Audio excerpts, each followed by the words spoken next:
तो पहला केसी Davis. Now केसी Davis कहते हैं administrative law is a law concerning the powers and procedures of administrative agencies including specially the law governing judicial review of administrative action. तो वो क्या कह रहे हैं, वो चार चीजों के बारे में कह रहे हैं। पहला तो वो ये कह रहे हैं कि एडमिनिस्ट्रेटिव लॉ जो है वो एडमिनिस्ट्रेटिव एजेंसीज के साथ डील करता है, राइट। अब एडमिनिस्ट्रेटिव एजेंसीज के पावर्स के साथ, उनको क्या प्रोसीजर फॉलो करना चाहिए उसके साथ ही साथ उनके जो एक्शंस होते हैं उसके ऊपर एक जुडिशियल रिव्यू या जुडिशियल कंट्रोल के बारे में डील करता है। सिंपल है, राइट। और फर्दर एक्सप्लेन करते हुए ये कह रहे हैं कि एडमिनिस्ट्रेटिव एजेंसीज जो है वो उनके हिसाब से ना ही एक लेजिस्लेटिव बॉडी है ना ही एक कोर्ट है, बल्कि वो ऐसी एक एजेंसी है जो कि इंडिविजुअल्स के राइट को इफेक्ट कर सकती है by two ways. First by rule making और बाय एडजुडिकेशन। तो समझिए अब मेरी बात, वो कह रहे हैं कि जो एजेंसी है उनके पास पावर्स है, पावर्स के थ्रू वो इंडिविजुअल्स के राइट को अफेक्ट कर सकते हैं, या तो वो लेजिस्लेटिव फंक्शंस यूज करके कर सकते हैं या जुडिशियल फंक्शंस को यूज करके कर सकते हैं। अब सेकंड डेफिनेशन देखते हैं, वो है आइवर जेनिंग्स की। अब आइवर जेनिंग्स बोलते हैं administrative law is a law relating to the administration. Simple है, एडमिनिस्ट्रेशन से रिलेटेड है एडमिनिस्ट्रेटिव लॉ, राइट। ये तो हमने पहले बात करी। It determines the organization, powers and duties of administrative authority।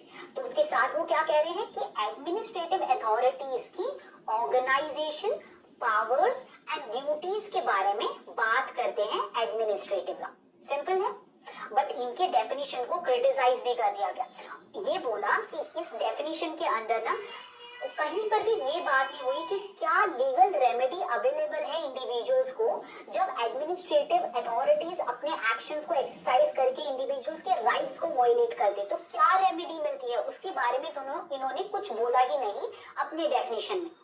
साथ में ये बोला गया कि इनकी डेफिनेशन काफी ही वाइड है, क्योंकि उन्होंने करेक्टली समझाया ही नहीं कि किस तरीके की पावर की बात कर रहे हैं वो। साथ ही साथ ये बोला गया कि इनकी डेफिनेशन को देख के कॉन्स्टिट्यूशनल लॉ की डेफिनेशन दे रहे हैं या एडमिनिस्ट्रेटिव लॉ की डेफिनेशन दे रहे हैं, यही नहीं समझ आ रहा था। क्योंकि कॉन्स्टिट्यूशनल लॉ भी तो organisation, powers and duties of different organs के बारे में बात करती है, राइट। तो administrative law basically organisation, powers and duties की नहीं, उसको तो बेसिकली उस मोड ऑफ एक्सरसाइज, किस तरीके से फंक्शंस को एक्सरसाइज करना चाहिए, ये उसका कंसर्न होना चाहिए। तो इस वे में भी उनको क्रिटिसाइज कर दिया गया। अब देखते हैं नेक्स्ट डेफिनेशन, वो है डाइसी की।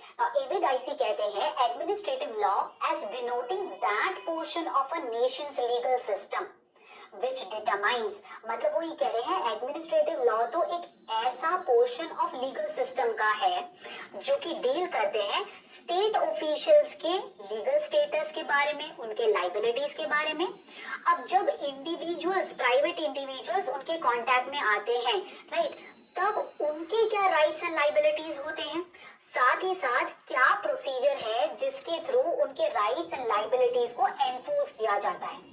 तो उनकी जो डेफिनेशन है काफी लिमिटेड है, राइट। वो बस ऐसी बात कर रहे हैं कि भाई जो स्टेट ऑफिशियल्स है या तो जो सर्वेंट्स, पब्लिक सर्वेंट्स, जो अथॉरिटीज है, बेसिकली उन अथॉरिटीज की क्या लाइबिलिटीज है, क्या स्टेटस है। जब इंडिविजुअल्स इनके कांटेक्ट में आते तो इंडिविजुअल्स की क्या राइट्स है, क्या लाइबिलिटीज है, और किस तरीके से वो राइट्स जो है एनफोर्स होंगे।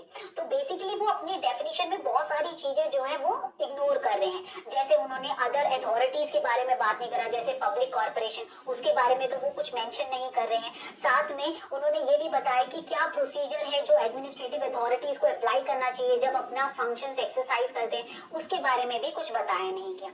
तो ऐसे उनको क्रिटिसाइज भी किया गया। तो नेक्स्ट देखते हैं वेड एंड फिलिप्स की डेफिनेशन। अब वो ये बोलते हैं कि administrative law is a branch of public law which is concerned with composition, powers, duties, rights and liabilities of various organs of government which are engaged in administration। तो वो क्या बोल रहे हैं, ये बोलते हैं कि एडमिनिस्ट्रेटिव लॉ तो एक पब्लिक लॉ का ब्रांच है। पब्लिक लॉ मतलब एक ऐसा लॉ जो कि इंडिविजुअल और स्टेट के रिलेशनशिप को गवर्न या रेगुलेट करता है, जैसे constitutional law, criminal law, right. तो वो एक ऐसा ब्रांच है पब्लिक लॉ का जो कि किस चीजों के बारे में बात करता है, composition, powers, duties, rights and liabilities of all those administrative authorities, या तो all those organs जो कि एडमिनिस्ट्रेशन का काम कर रहे हैं, राइट। सिंपल है। राइट। तो मतलब एडमिनिस्ट्रेटिव अथॉरिटीज के सारे rights, duties, liabilities, powers, composition क्या है, इसके बारे में एडमिनिस्ट्रेटिव लॉ बात करता है। अब देखते हैं वो बोल रहे हैं administrative law deals with the structure, powers and functions of the organs of administration, the limits of their powers, the methods and the procedures followed by them in exercising their powers and functions, the method by which their powers are controlled, including the legal remedies available to a person against them when his rights are infringed by their operation।